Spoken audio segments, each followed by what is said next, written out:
네, 이번 주부터 3월, 4월까지는 매일 성경 진도에 따라서 누가복음으로 말씀을 준비합니다. 누가복음은 장수도 많고 각 장마다 절수도 많고 그래서 내용이 많은데 다는 할 수가 없지만 이렇게 매일 성경 진도에 따라서 매일매일 여러분들께서 또 말씀 묵상하시고 그것을 바탕으로 해서 또 이렇게 주일날 같이 성경을 보시면 또 많은 은혜가 될 것입니다. 예수님의 생애의 행적과 가르침에 대한 기록은 복음서, 신약 성경에 있는 4개의 복음서에서 우리가 찾아볼 수가 있죠. 예수님이 처음 이 땅에 오신 모습에 대한 이미지는 어떻습니까? 우리 예수님 이 땅에 오셨을 때 성탄절 장식하고 이럴 때 어떤 이미지가 주로 나옵니까? 한번 예수님은 어떤 이미지예요? 보면 아기 예수, 구유에 누워져 있는 그런 아기 예수 이런 이미지죠. 근데 그리고 또 동방박사가 찾아오고 뭐 이런 것도 있는데 성탄절날 예수님을 장식하는 주요한 이미지는 누가복음에서 나왔습니다. 동방박사는 마태복음에서 나왔고요. 예수님이 또 탄생하는 기록은 마태복음과 이 누가복음 두 복음에만 나옵니다. 마가복음하고 요한복음에서는 그게 뭐 자세하게 나와 있지 않고 기정사실로 하고 이제 들어가는 거고요. 마태복음에서 보면 처음에 이제 그 마리아가 아기를 잉태했다는 소식을 듣고 정혼자인 그 요셉이 어떻게 반응했는가, 그리고 아기가 태어난 것, 동방박사가 경배하고, 그 다음에 그 당시 왕이었던 헤롯 왕, 분봉왕 헤롯 왕이 또 이렇게 왕이 태어났다고 그러니까 그 핍박하는 그런 장면. 그래서 애굽으로 도망갔다가 이 헤롯이 죽고 난 뒤에 돌아오는 그런 내용들이 있습니다.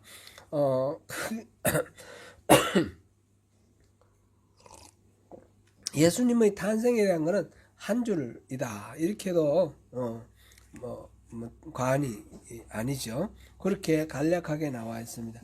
반면에 누가복음에서는 가브리엘 천사가 마리아를 찾아와서 네가 아들을 낳을 것이다, 그 이름을 예수라 하라, 이런 그 수태고지로부터 시작해서 그 다음에 그 마리아가 하나님께 찬양을 드리는 마리아의 찬가, 그 다음에 예수님이 태어나실 당시의 상황, 그 다음에 천사들이 목자들에게 이 그리스도가 태어났다는 걸 알려주고, 이 오늘 본문에서는 그 목자들이 또 이 예수의 그 탄생 현장에 와서 이렇게 축복하고 이런 장면들이 있죠. 그 다음에 그 이후에도 이제 8일째에 성전에 정결 의식을 하기 위해서 성전에 갔다가 정결 의식도 하고, 거기서 그리스도를 기다리던 2명의 선지자를 만납니다. 시몬과 안나, 2명의 선지자를 만나는, 이렇게 예수님의 탄생에 관해서 수태고지로부터 시작해서 이 선지자의 축복까지 굉장히 내용이 많고 자세하고 아주 디테일한 그런 기록들이 나와 있습니다. 누가복음에 예수님 탄생에 대한 기록이 가장 풍부하다, 그런 걸 우리가 알고 넘어가면 좋겠습니다. 우리가 일반적으로 인간의 몸을 입고 이 땅에 오신 예수님의 이미지 떠올리는 그 모든 것들은 이 누가복음에 기반을 하고 있다, 이렇게 하면 좋겠죠. 누가가 헬라인인데 의사였다고 합니다. 사도 바울과 같이 여행도 많이 했는데 정확한 것은 규명할 수는 없지만 초대교회의 전설에 따르면 이 누가가 마리아를 모셨다고 그래요. 마리아를 책임지고 모신 사람은 사도 중에 요한이에요. 사도 요한, 사도 중에 가장 오래 살았던 마리아를 섬기기 위해서 다른 일 다 내려놓고 마리아가 나중에 이제 늙어서 하나님 부르심 받을 때까지 이 요한이 모시고, 그러고 난 뒤에 마리아가 하늘나라로 가고 난 뒤에 요한이 본격적인 사역을 했다고 그래요. 그러는데 그 과정에서 누가가 의사니까 많이 이렇게 가까이서 모셨다고 합니다. 보통 이제 여자와 남자 사이에는 뭐 이렇게 더불어서 나눌 대화들도 많지 않지 않습니까? 별로 많이 없을 텐데 누가는 의사이기 때문에 어디 아플 때마다 찾아가고 또 이렇게 진단도 하면서 자세하게 얘기를 많이 들은 것 아닌가. 누가복음에 이렇게 자세한 얘기들이 많은 거는 누가가 그렇게 의사로서 또 친밀하게 이렇게 진료하고 상담하면서 이렇게 이런 내용을 알게 되어서 그렇게 나온 것 아닌가, 이런 이야기가 있습니다. 상당히 일리가 있고, 이거는 정확하게 그런 기록이 없다 할지라도 충분히 우리가 감안을 해서 누가복음을 읽을 때 우리가 참조를 하면 좋을 것 같습니다. 누가복음은 제일 처음에 한 천사가 늙은 제사장 사가랴를 찾아와서 네가 아들을 낳을 거다라고 그 예고하는 그 장면에서부터 시작합니다. 이 사가랴의 아내 엘리자벳은 다 나이가 많았어요. 정확하게 몇 살이라고 나와 있지는 않지만 아마 70, 80 된 것 같아요. 그런데 더 이상 아기를 낳을 수 없는 상황이었는데 하나님이 아기를 주시겠다. 그러니까 이 사가랴가 하나님 말씀을 잘 못 믿어하니까 이제 그 불신 때문에 입이 막혀서 벙어리가 됩니다. 그런 이야기가 나오고, 그 다음에 그때 이제 엘리사벳이 잉태를 했다, 그런 이야기가 나오고, 엘리사벳이 잉태를 하고 6개월 뒤에 천사가 마리아를 찾아와서 네가 아들을 낳을 것이다, 그 이름을 예수라, 이런 구주 그리스도다, 그런 이야기를 해주십니다. 그런 이야기를 하고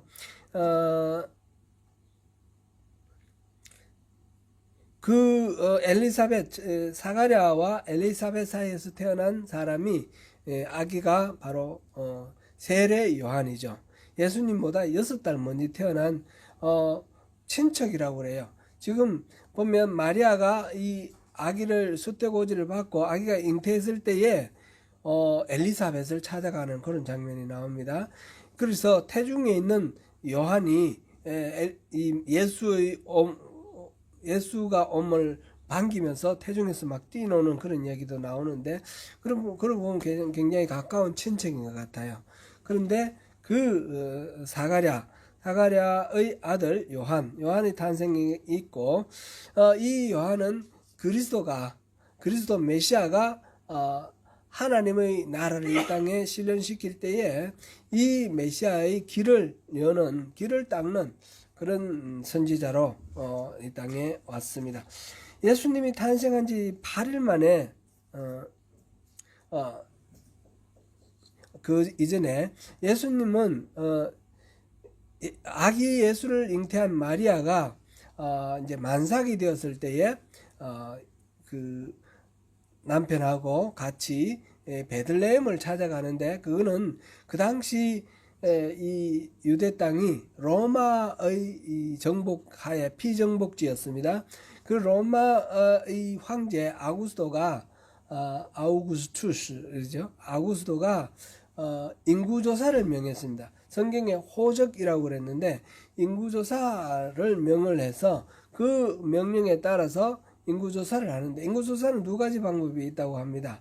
하나는 현재 거주지에서 인구조사하는 방법이 있고, 또 하나는 출생지에서 인구조사하는 방법이 있는데, 여기서 나오는 이 이야기는 출생지에서, 그러니까 가문별로 인구를 조사하는 것입니다. 그렇게 해서 이 요셉이 다윗의 자손이기 때문에 다윗의 고향인 베들레헴에 이제 인구조사를 하기 위해서 갔습니다. 그런데 이 만삭이 된 마리아가 거기서 아기를 낳았는데 여관이 없어서 그 마국간에서 아기를 낳고 그 구유에다가 아기를 누워 놓는 그런 상황이 있었습니다.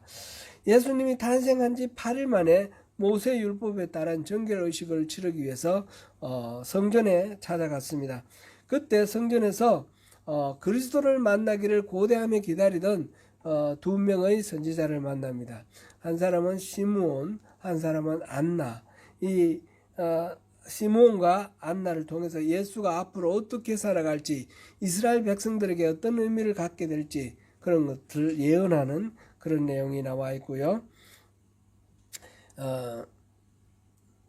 그들이 모두 다 예수가 바로 그리스도 곧 구원자요 메시아임을 알아보고 찬미하는 그런 내용이 기록되어 있습니다. 하나님의 아들로서 인간의 몸을 입고 이 땅에 오신 예수, 그 예수의 행적과 가르침, 이 모든 사역들을 앞으로 이 누가복음을 통해서 자세하게 또 살펴보도록 하겠습니다. 참고로 우리가 이거는 이제 좀 김이 빠지는 이야기일 수도 있는데, 우리가 이제 성경을 많이 읽어 보셨으니까 참고로 이거는 알면 좋겠는데, 당시 유대가 이제 로마의 속국이었는데 헤롯이 분봉왕으로 이렇게 통치하고 있었습니다. 그런데 헤롯이 죽은 해가 BC 4년입니다. 이 역사책에 나와 있으니까 우리가 BC와 AD와 BC를 나누는데, BC는 Before Christ고 AD는 안노 도미니 해서 주의 해. 그래서 안노 도미니 AD로부터 시작해서 이렇게 연대를 적정하죠. 올해 몇 년이에요? 2025년. 2025년은 그 안노 도미니 AD 2025년이죠. 그 분기점이 바로 예수님이 탄생한 해를 기준으로 하는 겁니다. AD는 예수님 탄생 후 2025년이라는 뜻입니다. 그런데 실제로 보니까 헤롯이 죽은 해가 BC 4년이고 예수님은 분명히 헤롯이 이렇게 핍박하고 압박하기 전에 애굽으로 피신 갔다가 나중에 헤롯이 죽고 난 뒤에 돌아왔으니까 BC 4년보다는 이전에 태어난 거죠. 그래서 BC 한 6년, 7년 이 정도로 태어났을 거라고 신학자들은 이해를 합니다. 이게 왜 이런 차이가 나느냐? 이거는 연대를 계산하는 것이 나중에 이 디오니시우스라는 사람이 황제가 나중에 이거 달력을 정리를 하면서 그 기준을 어느 왕으로부터 10년, 20년 이렇게 하던 거를 기독교의 기준으로 해서 이건 AD 한 523년인가 그런데요. 그럴 때 예수님 탄생부터 기준으로 하자 이렇게 정했어요. 정해서 AD, BC 이렇게 나눴는데 그때 계산을 좀 잘 못한 거죠, 이 사람이. 그러니까 그건 뭐 중요하지가 않습니다. 그러나 예수님이 AD, BC 딱 그 중간에 태어나신 것은 아니고 실질적으로는 한 BC 한 5, 6년 이때 태어나신 것이다 라고 우리가 역사적 예수를 생각을 할 때 그렇게 이해하면 되겠습니다. 그리고 시리아 총독 구레뇨가 호적을 했다 그랬는데 이것도 역사적 사실을 보면 구레뇨가 인구조사를 한 거는 AD 6년입니다. 그러면 예수님이 태어날 때보다 한 10년 이상 이렇게 오차가 생길 수가 있습니다. 그러니까 이거는 어떻게 이해를 해야 되느냐? 아구스도가 인구조사 명령한 거는 BC 8년부터입니다. BC 8년부터니까 그때 인구조사가 이루어졌다고 보고 나중에 구레뇨 총독이 한 인구조사는 2차 인구조사다 이렇게 보고요. 누가가 기록을 할 때 이 두 개가 이렇게 혼동이 되어서 하나로 연결한 것이다 이렇게 보면 또 이해가 될 것 같습니다. 일단 이거는 뭐 우리가 예수님에 대해서 신앙생활을 하는 데 있어서 아무런 뭐 상관은 없는 건데 그래도 우리가 이제 신앙생활을 하면서 좀 이거는 상식적으로 알아두면 또 유익할 것이다 생각됩니다. 아기 예수가 강보로 쌓여 구유에 뉘어 있었을 때에 그 지역 목자들이 밖에서 양떼를 지키다가 주의 사자를 만납니다. 주의 사자, 천사를 만났습니다. 주의 사자는 그 주변에 주님의 하나님의 영광, 이 빛으로 가득한 상태에서 나타나가지고 이 목자들에게 이야기를 하는데, 나의 백성에게, 하나님의 백성에게 미칠 큰 기쁨의 소식이다 이러면서 이야기를 전합니다. 이게 이제 오늘 누가복음 2장 8절부터 14절 사이에 그 이야기가 나오죠. 보통 이 좋은 소식이라는 말, 좋은 소식, 가스펠, 복음인데, 이 복음이라는 말은 황제의 그 적자, 다음 황제가 될 사람이 태어났다거나, 아니면 어떤 사람이 이제 황제가 된다거나, 등극을 하는 거, 대관식 할 때 그 기쁜 소식을 가스펠, 복음이라고 말을 했습니다. 그런데 황제가 아닌 한 아기, 말하자면 요셉이라는 목수의, 이름 없는 목수의 아들이 태어났는데, 이거를 복음이다, 황제의 탄생처럼 그렇게 표현을 했습니다. 천사가. 말하자면 예수님은 왕으로 태어났다, 모든 왕 중에 왕으로 태어났다라는 것을 여기서 이해할 수 있습니다. 천사들은 그뿐만 아니라 아기 예수를 구주라 높여서 말했습니다. 오늘 다윗의 동네에 너희를 위하여 구주가 나셨다, 그렇게 말합니다. 이 땅에서는 로마 황제인 아우구스다나 또는 유다의 왕인 헤롯이나 그 자식을 낳거나 이렇게 경사진 날이 없었습니다. 경사라고 할 만한 그런 일이 없었습니다. 심지어 동방 박사들이 머나먼 페르시아, 여기 인도나 페르시아나 그 머나먼 곳에서 이렇게 축복하러 왔는데, 왕의 아들이 왕자가 태어났다는데, 그런 소문을 듣고 왔는데 그 헤롯에게나 또는 가이사에게나 아무 일도 없었습니다. 이 땅에서는 말하자면 그런 놀라운 일들은 아무도 모르는 상황입니다. 그러나 하늘에서는 어떤 일이 있었습니까?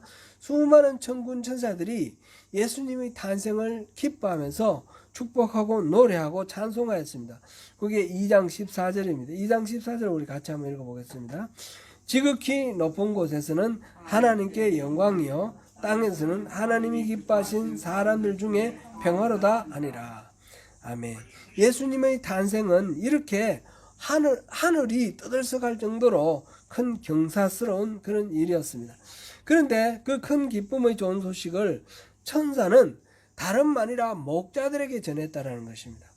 이게 참 놀랍습니다. 왜 목자들에게 그 말을 전했을까요?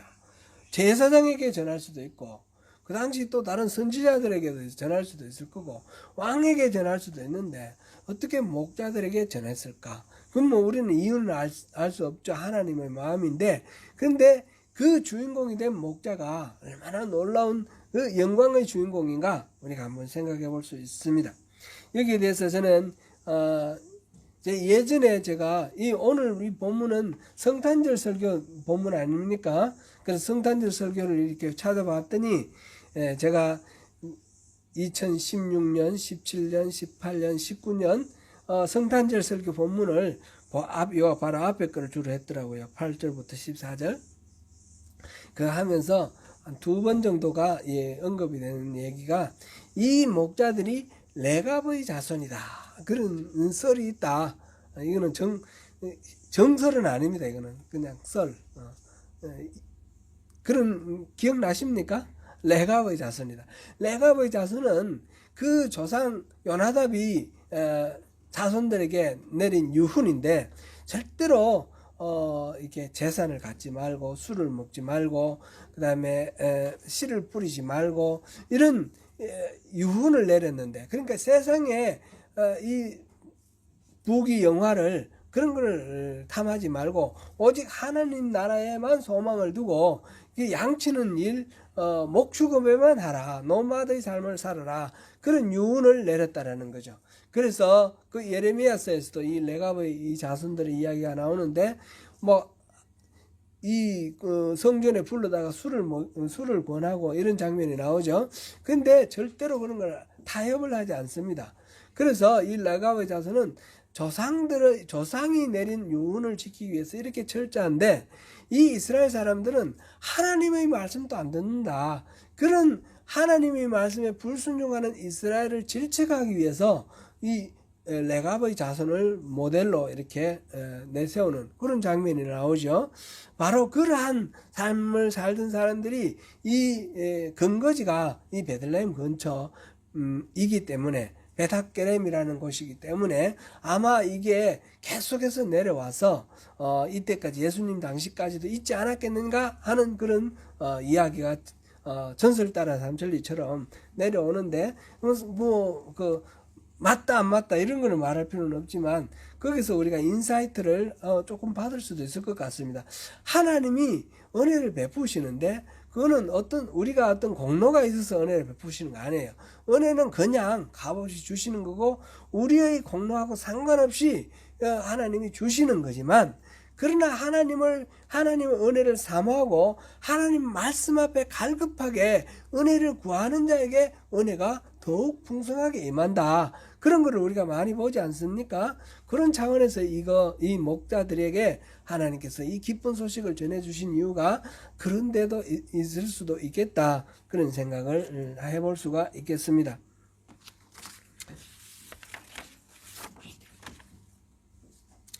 그렇게 기쁜 소식을 전해주고 하나님을 찬미하던 천군과 천사들이 하늘로 올라간 후에 목자들이 서로 말했습니다. 15절 하반절입니다. 이제 베들레헴으로 가서 주께서 우리에게 알리신 바 이루어진 일을 보자 하고, 그리고 베들레헴으로 갔습니다. 그래서 마리아와 요셉과 구유에 누인 아기를 찾아보고 거기서 천사가 한 말을 전했습니다. 그리고 목자들은 자기들이 천사들로부터 들은 그것이 현재 실제로 일어난 상황이라는 사실을 보고 더욱 놀라면서 하나님께 찬송을 하면서 자기 일터로 돌아갔습니다. 우리가 흔히 하나님의 음성을 듣는다 그런 표현을 하기도 하고, 또는 하나님의 뜻을 안다 이렇게 하기도 합니다. 그 하나님의 음성을 듣고 하나님의 뜻을 아는 방법은 아주 다양합니다. 말하자면 여기 목자들이 경험한 것처럼 하나님의 사자가 전해주는 그런 경우도 있고요. 그런데 그조차도 이 하나님이 우리처럼 이렇게 성대가 있어서 이 성대를 울려서 소리가 전파되고 우리 귀에 있는 귀청이 있어서 그 귀청이 울려서 우리가 소리 듣는 이런 식으로 하나님이 말씀하지는 아니하시죠. 천사도 그렇죠. 그래서 이 하나님 음성 듣는다 할 때 뭔가 내 귀에 뭔가 소리가 들리기를 그것만 기대한다라는 것은 잘못된 태도라 할 수 있겠습니다. 하나님이 우리에게 말씀하실 때에 환청으로도 들릴 수도 있습니다. 또는 환각 속에서 볼 수도 있을 거고요. 꿈에서 만날 수도 있고요. 그런 것뿐만 아니라 성경 말씀을 우리 읽다가 성경 말씀 속에서 하나님이 내게 주시는 말씀이구나 깨달아질 때도 있습니다. 또는 설교를 들을 때 그럴 수도 있고, 또는 성경 공부하는 가운데 교사를 통해서 그거를 알 수도 있어요. 친구들끼리 얘기하다가 이건 하나님의 음성이구나 이렇게 깨달아질 만한 그런 이야기도 있습니다. 하나님이 우리에게 주시는 말씀은 굉장히 다양한 방법으로 우리에게 전해집니다. 중요한 것은 어떻게 우리에게 그 말씀이 전해지느냐가 아니라, 그 방법이 아니라 하나님의 말씀이 우리에게 전해졌을 때에 그 말씀에 대해서 우리가 어떻게 반응하느냐 하는 것이 중요한 것입니다. 내가 하나님 말씀 들었다고 나 하나님 말씀 경험해서 하나님 신령한 체험해서 이렇게 막 좋아하고 끝나버리면 그건 그만입니다. 아무 소용없고 오히려 하나님의 말씀을 아무런 행동을 하지 않으면 그건 불순종한 겁니다. 그게 아니라 하나님의 말씀을 들었으면 그대로 살아가는 것, 실천하는 것 속에서 실제로 하나님이 그 말씀을 하셨다는 것을 깨닫게 되고 그 속에서 은혜를 깊이 누리게 되는 것입니다. 하나님 음성 듣는다, 하나님 뜻을 안다라고 하는 그 말의 이미지를 우리가 생각을 할 때에 그 자체의 어떤 신비로움을 추구를 할 것이 아니라 우리에게 깨달아지고 우리에게 감동이 되는 그 말씀대로 살아가는 것, 이것이 진짜 중요한 것이다라는 것을 우리가 기억해야 되겠습니다.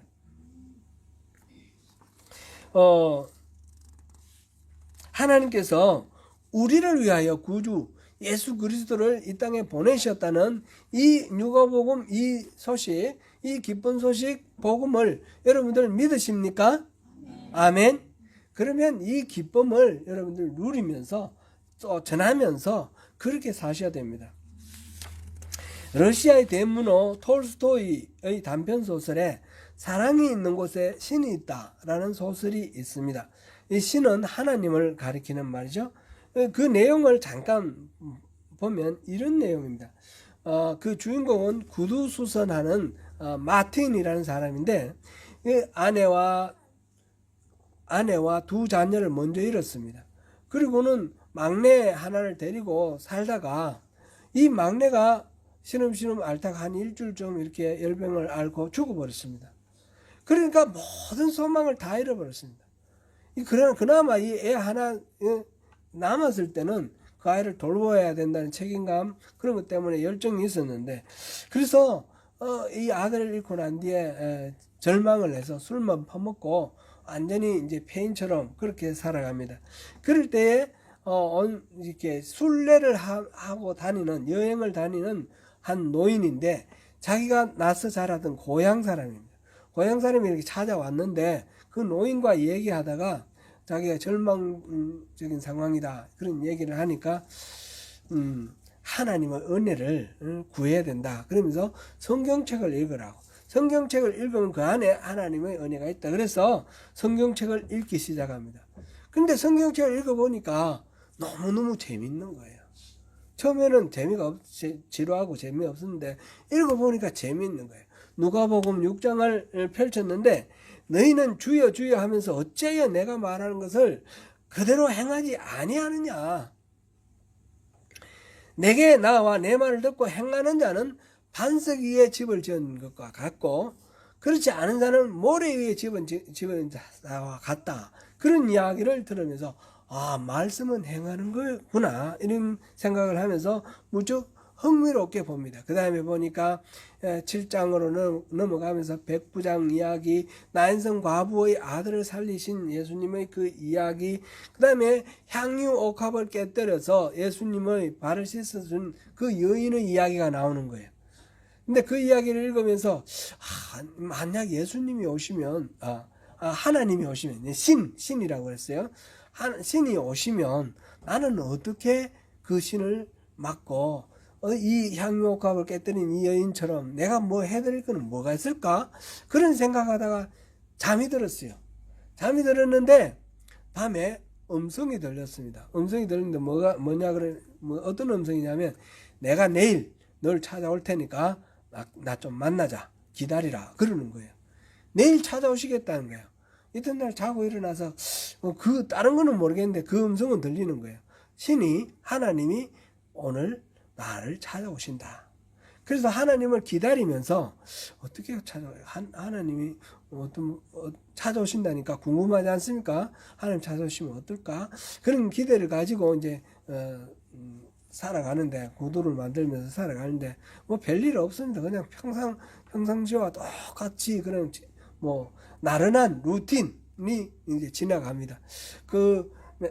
청소하는 한 노인이 있었는데 그날 힘이 들어가지고 추운 날씨에 헉헉거리는 걸 보고 들어오라 그래가지고 차 한잔 이렇게 대접을 했고요. 좀 이따 보니까 어떤 한 여인이 볼볼 떨고 있는데 보니까 아기를 안고 있는데 너무 추워 보이니까 들어오라 그래가지고 침대에 가서 아기 젖주라고 그랬더니 젖도 안 나온다는 거예요. 자기가 먹은 게 없어가지고. 그래서 빵을 이렇게 나눠주면서 또 옷도 지금 자기도 가난하니까 아무것도 없는데 낡고 헤어진 옷이지만 그래도 옷을 이렇게 외투 하나 꺼내주고 그리고 이제 그 불쌍한 애기 엄마 보냈어요. 조금 있다 보니 한 할머니가 과일 사과를 팔고 있는데 소매치기가 어린 애가 와서 사과를 탁 훔쳐가지고 가는데 할머니가 잡았어요. 잡아가지고 막 싸우는 거예요. 너희는 벌을 고쳐야 되겠다. 그러고 막 다투는 모습을 보고 가서 그 사과값을 할머니께 주면서 그 애한테 사과를 줍니다. 주면서 너 잘못했다고 용서를 빌어라. 그러니까 이제 용서를 빌고 할머니는 막 이게 이 본때를 보여야지 또 이런 죄를 저지른다. 그런데 아니 그렇지 않고 이 애가 이렇게 또 사과하니까 좀 봐주세요, 용서해 주세요 이러면서 화해를 해가지고 이 아이가 이제 할머니 짐을 지고 이제 집으로 이제 할머니 가는 대로 갑니다. 이런 식으로 화해를 시켜주고 그런데 오신다는 하나님은 안 오시는 거예요. 그리고 하루가 막 지나갔습니다. 하나님 오신다더니 왜 안 오셨어? 그리고 이제 잠이 들었는데, 밤에 하나님이 나타나셨어요. 넌 오늘 내 만났는데 내가 알아봤어? 넌 못 알아봤어? 그러시는 거예요. 보니까 하나님이 바로 그 길 청소하던 그 할아버지, 그리고 그, 애기 엄마, 그리고 그 또 할머니, 또 소매치기 소년, 그런 모습으로 이 마틴을 찾아온 거예요. 그러면서 내가 오늘 너를 만났는데 네가 잘 대접해서 고맙다 그러신 거예요. 그리고 이제 정신을 차려가지고 이렇게 보니까 자기 성경을 펼쳤는데 마태복음 25장이 딱 펼쳐졌어요.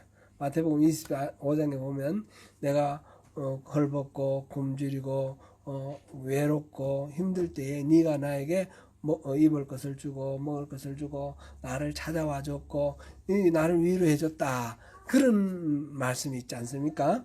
그 말씀. 지극히 작은 내 형제에게 베푼 것이 바로 나에게 베푼 것이다. 그 성경 말씀이 이렇게 펼쳐져 있습니다. 그래서 이 사람 주인공은 바로 하나님을 그런 방식으로 지극히 평범한 이웃 사람을 통해서 하나님을 만난 거죠. 작년 1월 달에 이제 하나님 부르심을 받은 그 윤복학 집사님이라고 한번 우리 방문하신 적도 있죠. 크라이처치. 젊으신 분인데 일찍 또 부르심을 받아 갔는데 그분이 정육점을 했는데 어느 날 한 노인이 와가지고 좀 이렇게 홈리스 그런 노인이 와가지고 먹을 걸 좀 달라고 그러더래요. 그래 먹을 걸 좀 이분이 이제 좀 원래 잘 섬겨요. 근데 먹을 것을 챙겨주고 그 다음에 또 돈도 좀 챙겨주고 이러면서 보냈는데 보내고 난 뒤에 뭐 또 생각이 나서 하나 더 주려고 나갔는데 없는 거예요. 아무도 없는 거예요.